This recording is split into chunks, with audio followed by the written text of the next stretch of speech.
कि पहाड़ों से एक आवाज़ आई थी। ये कहानी दादी ने सुनाई। एक परी रहती थी बादलों में, एक लड़का गिना जाता था पागलों में। कहता था बादलों से कोई आने वाला है, ज़मीन पर उतरकर मेरी सांसों में समाने वाला है। उसे बिना देखे इजहार करता हूँ, कहता था मैं उसे खुद से भी ज़्यादा प्यार करता हूँ।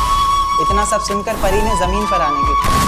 माँ ने रोका, बाबा ने समझाया, पर किसी की एक न मानी। रात का वक्त, चारों तरफ अंधेरा था, रोशनी के नाम पर बस चांद का बसेरा। अब चांद से याद आया कि चांद की रोशनी भी तो फीकी पड़ जाएगी जब वो उतरकर मेरी छत पर आएगी। तो कहानी ने नया मोड़ लिया। परी ने प्यार की खातिर कहीं मैं सपना तो नहीं देख रहा, ये मेरे सामने कौन खड़ा है? कुछ बोलता क्यों नहीं, इस तरह चुप्पी साधे क्यों मौन खड़ा? उसने कहा कि माँ बाबा घर बार सब छोड़ दिया मैंने, बहुत ख्वाब सजाए थे, काफ़ी ऊंचा उड़ना था, सब तोड़ दिया मैंने। आज से मेरे किस्मत के ताले की चाबी तुम हो, बेचैन सी मेरी धड़कन की बेताबी तुम हो। मेरा सुख दुख हंसना रोना सब तुम पर निर्भर करता है, चेहरे की खिलखिलाहट हो या पल के भिगोना, सब तुम पर निर्भर करता है। उसके बाद दुनिया बदली, वक्त बदला, बदला ये संसार सा। प्यार की कस्में वादे झूठे निकले, झूठा निकला प्यार सा।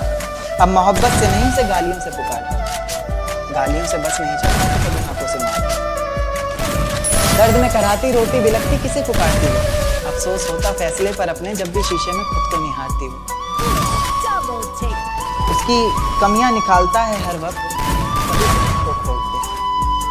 इतना ही गुस्सा भरा है तेरे अंदर, कभी तो खुद को छोड़ दे। मेरी ये नज्म सुनकर मोहब्बत से इंसाफ कर देना, गलतियां इंसान से ही होती हैं तो तुम मुस्कुरा कर माफ कर देना।